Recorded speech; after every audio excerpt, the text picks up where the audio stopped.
Olá, seja muito bem-vindo a mais um dia da nossa leitura diária do livro Uma Vida com Propósitos.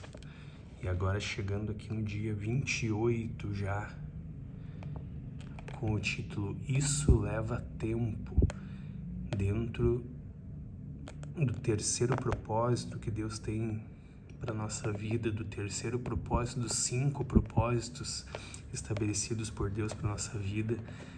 E o terceiro propósito é: você foi criado para se tornar semelhante a Cristo.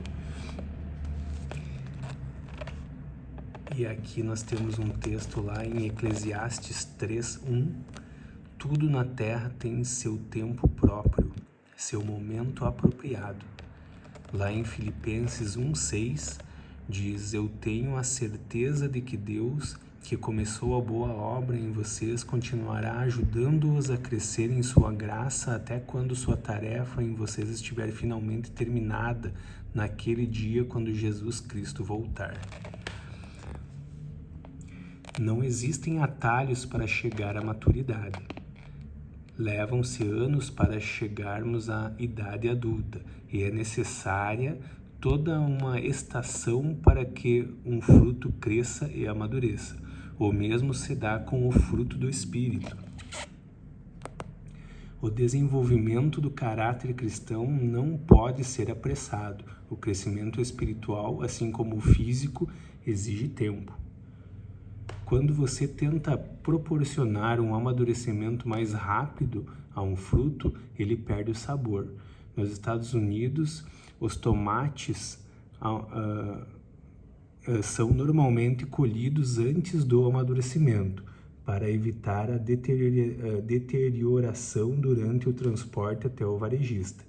Então, antes de serem vendidos, os tomates verdes são pulverizados com gás carbônico, que os torna vermelhos instantaneamente.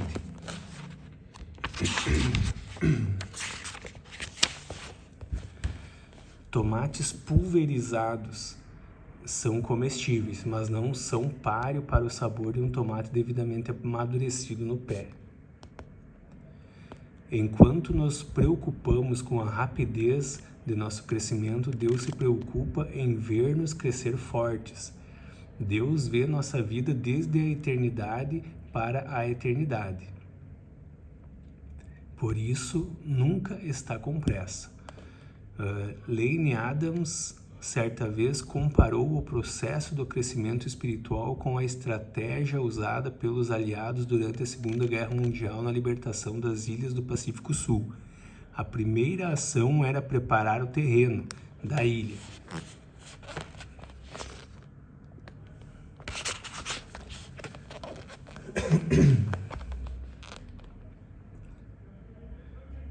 Enfraquecendo a resistência, lançando bombas nos navios contra os fortes ao longo da costa. A seguir, um pequeno grupo de fuzileiros desembarcava e estabelecia uma cabeça de praia, minúscula parte da ilha que podiam controlar. Depois que a cabeça de praia estava segura, começavam o longo processo de libertação do restante da ilha, pouco a pouco. Com o tempo, toda a ilha ficaria sob controle dos aliados, mas sempre à custa de violentas batalhas. Adams estabelece a seguinte analogia: antes de Cristo alcançar a nossa vida no momento da conversão, ele algumas vezes precisa preparar o terreno, permitindo assim a ocorrência de alguns problemas com os quais não podemos lidar. Embora algumas pessoas abram a vida para Cristo tão logo ele bata na porta, a maioria de nós resiste e fica na defensiva. A experiência mais comum antes da conversão é ouvir Jesus dizendo: eis que estou à porta e bombardeio.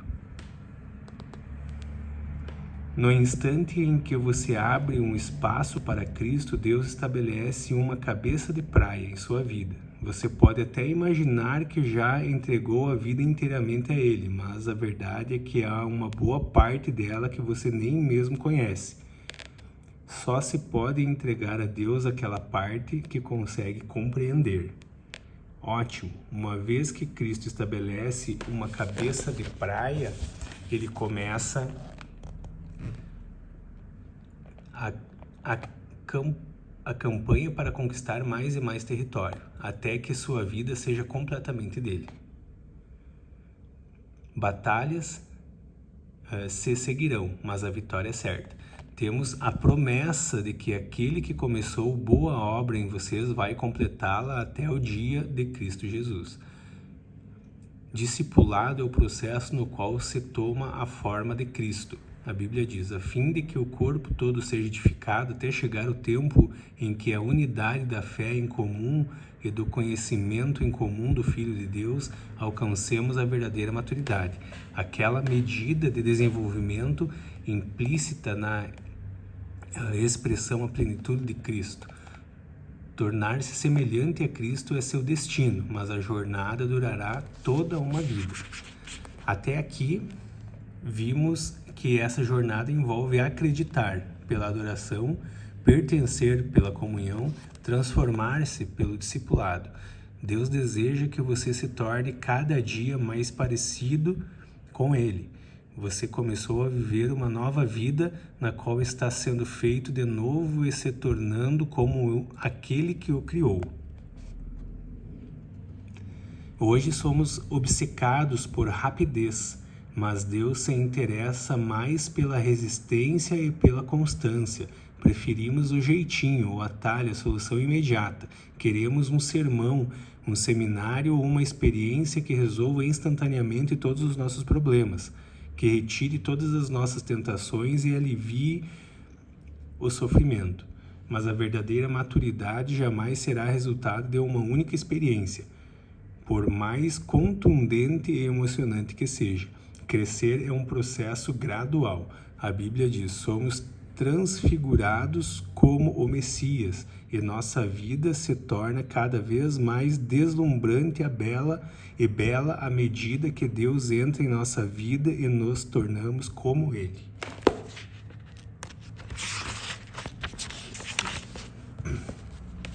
Por que demora tanto tempo? Embora Deus possa nos transformar instantaneamente, Ele optou por desenvolver cada um de nós vagarosamente. Jesus é cauteloso no desenvolvimento de seus discípulos.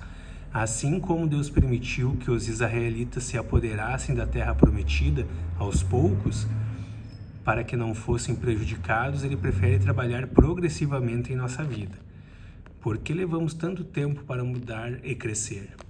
Há vários motivos. Nosso aprendizado é lento. É comum termos de repetir uma lição 40 ou 50 vezes até realmente assimilá-la. Os problemas repetem-se periodicamente e pensamos, de novo? Não, já aprendi isso. Deus, porém, é quem de fato sabe do que precisamos. A história de Israel demonstra quão depressa nós esquecemos das lições que Deus nos ensina e a rapidez com que retornamos aos velhos padrões de comportamento. Precisamos de reiteradas explicações. Temos muito a desaprender. Muitos procuram o psicólogo por causa de um problema pessoal ou relacional que levou anos para se desenvolver e dizem, preciso que você resolva isso, tenho 1 hora. Ingenuamente esperam receber uma solução instantânea para uma dificuldade arraigada há anos. Como a maioria de nossos problemas e todos os nossos hábitos ruins não se desenvolve da noite para o dia. É impraticável imaginar que possam desaparecer num piscar de olhos. Não há pílula, oração ou teoria que desfaça instantaneamente os danos causados por um longo período. É necessário um trabalho comprometido para todas as remoções e substituições necessárias. A Bíblia chama a isso despir-se do velho homem e revestir-se do novo homem. Embora tenha recebido uma natureza inteiramente nova, no momento da conversão você ainda preserva antigos hábitos, padrões e práticas que precisam ser eliminados e substituídos. Temos medo de humildemente encarar a verdade acerca de nós mesmos. Já destaquei que a verdade nos libertará, mas com frequência ela nos torna, antes de tudo, infelizes. O medo do que podemos descobrir e encararmos honestamente os defeitos de nosso caráter nos mantém no cárcere da negação. Somente depois de permitir que Deus resplandeça a luz de sua verdade sobre nossas faltas, nossos fracassos e traumas é que podemos começar a trabalhar neles. É por isso que não podemos crescer sem uma postura humilde e receptiva ao ensino. Crescer é quase sempre doloroso e assustador. Não há crescimento sem mudança. Não existe mudança sem medo ou perdas, e não há perda sem dor. Toda mudança envolve algum tipo de perda. Você deve se livrar dos velhos hábitos para experimentar os novos. Tememos essas perdas, mesmo que nossos antigos costumes estejam fadados ao fracasso, pois como um par de sapatos usados, eram ao menos confortáveis e pessoais. É comum as pessoas destacarem sua identidade em torno dos defeitos. Elas dizem, é meu jeito de ser, eu sou desse jeito. A preocupação inconsciente é que livres de um hábito, de uma dor ou de uma inibição, não sabem em quem irão se tornar. Esse medo pode certamente atrasar o crescimento. Hábitos levam tempo para se desenvolver. Lembre-se de que seu caráter é uma soma total de seus hábitos. Você não pode se dizer gentil a menos que seja habitualmente gentil.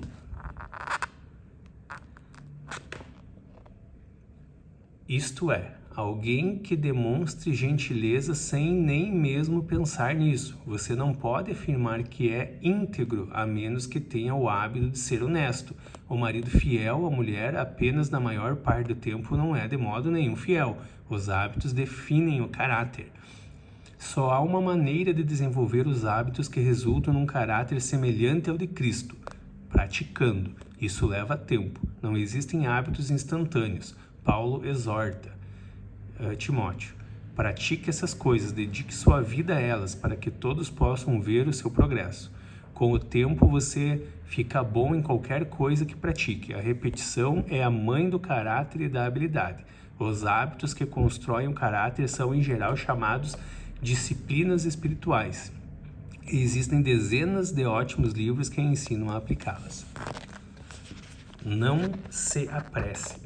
À medida que você cresce rumo à maturidade espiritual, pode cooperar com Deus nesse processo de várias maneiras. Creia que Deus está operando em sua vida, mesmo quando você não o sente. O crescimento espiritual às vezes é tedioso, porque avança um passo de cada vez. Assim, espere uma melhora também progressiva. A Bíblia diz, tudo na terra tem seu tempo próprio, seu momento apropriado.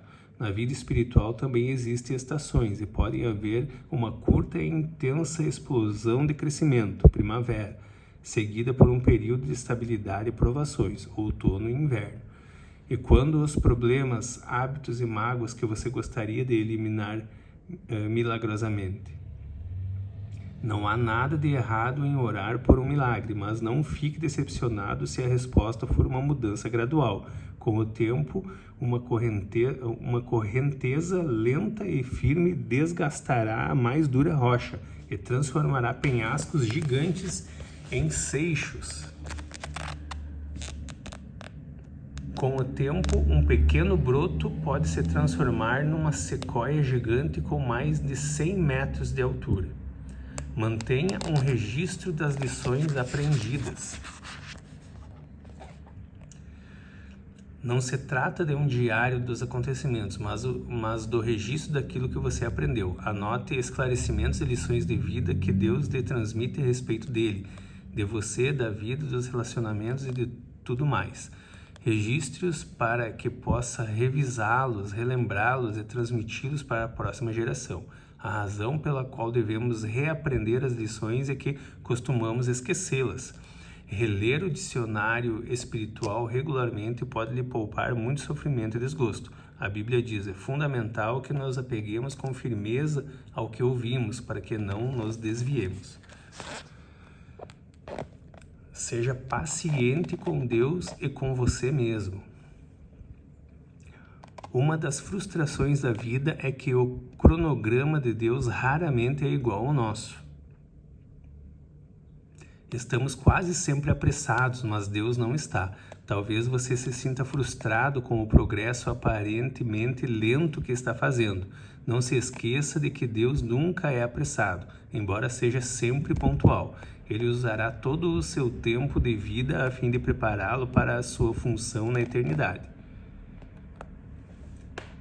A Bíblia é cheia de exemplos em que Deus utiliza longos processos para desenvolver o caráter, especialmente o dos líderes. Ele levou 80 anos para preparar Moisés, incluindo 40 no deserto. Por 14.600 dias, Moisés ficou esperando e matutando. Será que está na hora? Mas Deus continuava dizendo: ainda não.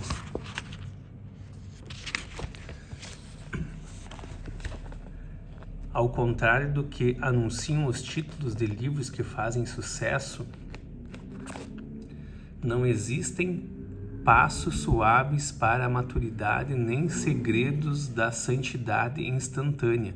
Quando Deus quer fazer um cogumelo, Ele o faz da noite para o dia, mas quando quer fazer um carvalho gigante, leva 100 anos. Grandes almas são desenvolvidas por meio de lutas, tempestades e períodos de sofrimento. Tenha paciência com o processo. Tiago o aconselha. Por isso, não desistam facilmente. Essa perseverança os ajudará a amadurecer e a desenvolver plenamente o caráter de vocês. Não desanime. Quando Abacuque ficou deprimido por achar que Deus não estava agindo rápido o suficiente, Deus lhe respondeu: essas coisas que planejei, porém, não acontecerão imediatamente. Devagar, mas com determinação, certamente vai se aproximando o tempo em que a visão será cumprida. Se aparentemente está demorando muito, não se desespere, porque tudo vai acontecer mesmo. Seja paciente. O cumprimento dessa promessa certamente ocorrerá e não se atrasará. O atraso não é uma negativa de Deus. Lembre-se de quanto você já passou, não de quanto terá que passar. Você não está onde deseja estar, mas também não está onde costumava estar. Tempos atrás, alguns cristãos americanos usavam um broche com as letras PB, PGI, NF, WMY. Significava: por favor, seja paciente. Deus ainda não concluiu a obra dele em mim. Deus também ainda não concluiu a obra dele em você. Então, siga em frente. Até mesmo a lesma alcançou a arca por perseverar. Dia 28. Pensando sobre o meu propósito de vida. Tema para reflexão: não existem atalhos para chegar à maturidade. Versículo para memorizar: Deus começou a fazer uma boa obra em vocês e tenho certeza de que Ele a continuará até que seja concluída, quando Jesus Cristo voltar outra vez. A pergunta para nós meditarmos: em que área do meu crescimento espiritual preciso ser mais paciente e persistente? Amém, gente? Até amanhã.